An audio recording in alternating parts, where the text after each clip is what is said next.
नवरात्रि के 7वें दिन दुर्गा के 7वें स्वरूप माता कालरात्रि की पूजा की जाती है। तो 7वें व्रत की कथा आप सबके लिए प्रस्तुत है। ध्यान से सुनना माता कात्यायनी की व्रत कथा।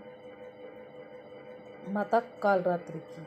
माता कालरात्रि को दुष्ट शक्तियों का नाश करने वाली और भक्तों को भय से मुक्त करने वाली देवी माना जाता है।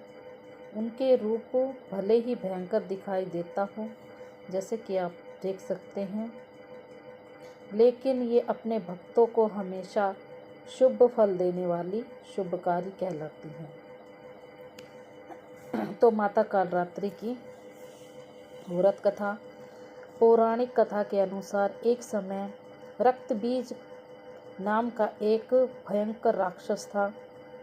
उसे यह वरदान प्राप्त था कि उसके शरीर से जब भी खून की एक बूंद भी जमीन पर गिरती है तो उससे एक नया राक्षस पैदा हो जाता था। इस कारण देवता और मनुष्य सभी उससे बहुत परेशान थे। देवताओं ने इस संकट से मुक्ति पाने के लिए माँ दुर्गा से प्रार्थना की। तब माँ दुर्गा ने अपने तेज से एक भयानक रूप धारण किया, जिसे माता कालरात्रि कहा गया। माता कालरात्रि का रूप अत्यंत अद्भुत और शक्तिशाली था। उनका रंग घना काला, बाल बिखरे हुए, गले में विद्युत की तरह चमकती माला और उनकी सवारी गर्दभ यानी गधा थी। उनके हाथों में लोहे का कांटा और खड्ग था और दूसरे हाथ में अपने भक्तों को अभय और वरदान देती थी।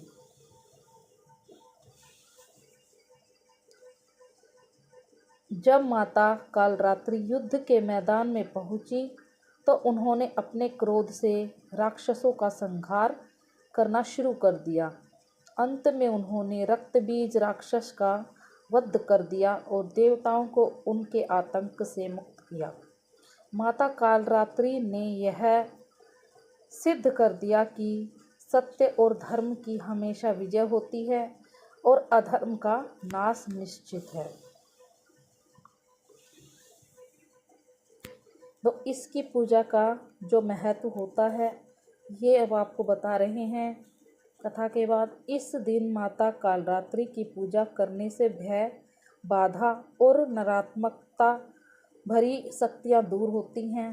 भक्तों को साहस, शक्ति और सफलता प्राप्त होती है। जीवन की परेशानियाँ दूर हो जाती हैं, सुख समृद्धि मिलती है।